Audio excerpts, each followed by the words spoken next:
Pandemi COVID-19 telah mengubah tatanan hidup masyarakat. Guna mencegah penularannya, diperlukan sosialisasi yang efektif agar masyarakat di era new normal ini bisa hidup berdampingan dengan COVID-19 dengan membudayakan perilaku hidup bersih dan sehat. Ketua DPRD Kabupaten Magetan Sujatno mengatakan, dalam situasi kenormalan baru diperlukan komunikasi yang interaktif antara pemerintah dan rakyat. Pemerintah harus responsif dan cepat merespon keluhan-keluhan masyarakat. Menurut Sujatno, komunikasi dan konsultasi publik tersebut dilakukan secara sistematik melalui kanal-kanal virtual. Ada media mainstream, ada media sosial, ada jurnalisme publik. Inilah era keterbukaan yang tidak bisa dicegah dan dihambat sehingga interaksi masyarakat bisa lebih cepat. Untuk pembelajaran terkait dengan anak didik yang ada di Kabupaten Magetan, seharusnya dinas terkait harus mengadakan inovasi-inovasi sehingga mempermudah anak-anak didik untuk melakukan pembelajaran tanpa harus susah payah. Dan info yang diterima saat sekarang ini sudah bisa dilakukan belajar tatap muka. Namun semua dikembalikan terhadap orang tua dan sekolah. Intinya, selama pembelajaran tatap muka, sekolah harus mempersiapkan fasilitas protokol kesehatan yang telah diinstruksikan oleh pemerintah. Baik, terima kasih Mas Lili. Berkaitan dengan pendidikan di Magetan yang sampai saat ini masih menggunakan pola daring ya, jadi belum tatap muka. Nah, tentunya ini dalam rangka untuk menjaga agar penularan COVID-19 ini tidak semakin banyak. Jadi itu upaya-upaya dari dinas, upaya dari Pemkab untuk menekan penyebar luasan COVID-19.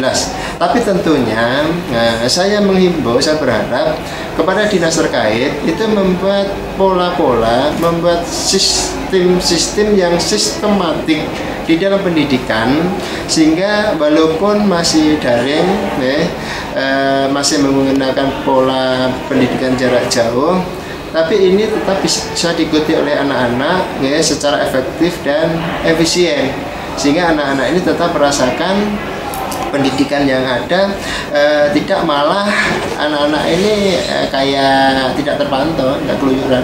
Sehingga kita berharap kepada dinas terkait membuat kurikulum yang sesuai dengan kurikulum menyesuaikan COVID-19.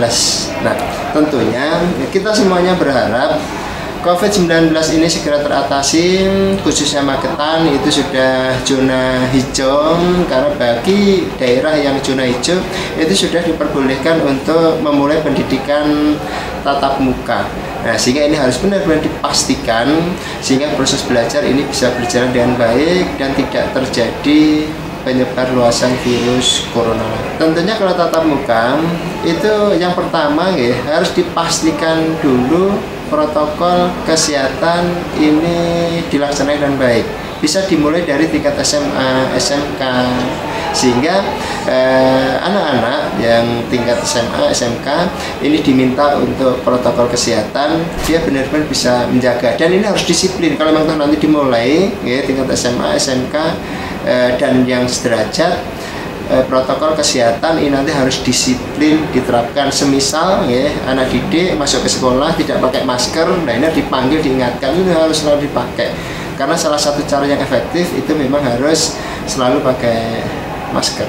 Ya tentunya kalau SMP, SD, TK atau PAUD seperti tadi yang saya sampaikan, untuk dinas pendidikan itu membuat sistem pembelajaran sehingga walaupun belum bisa bertatap muka, proses pembelajaran ini tetap berjalan ya.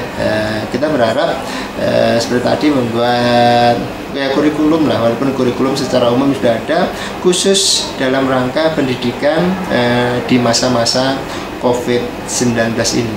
Jadi dievaluasi lah, jadi pembelajaran daring selama ini bagaimana efektif, efisien, bagaimana penangkapan dari anak-anak. Nah, ini harus dievaluasi untuk pelaksanaan pendidikan berikutnya. Ya, guru yang memberikan tugas itu harus memantau lah ya, harus melakukan pendampingan ya, sehingga apa, anak-anaknya tidak merasa terbebani, terpantau, didampingi terus menerus. Memang kita berharap ya dari pihak guru-guru itu aktif ya. Jadi setelah memberikan tugas, bagaimana tugasnya ya. Nah, ini sama-sama dibahas Ya, bisa juga kita menggunakan pola Zoom. Ya, sekarang kan Zoom masih sudah bisa dilakukan. Nah, sehingga ini masih bisa pembelajaran, bisa bertatap muka, tapi jarak jauh. Jadi tidak orang per orang, ya udah kasih tugas saja. Saya kira pola Zoom ini bisa dipakai. Ya. Satu kelas mungkin 30 anak, saya kira nggak ada masalah. Nah, pola ini harus dipakai. Eva, Trans TV mengabarkan.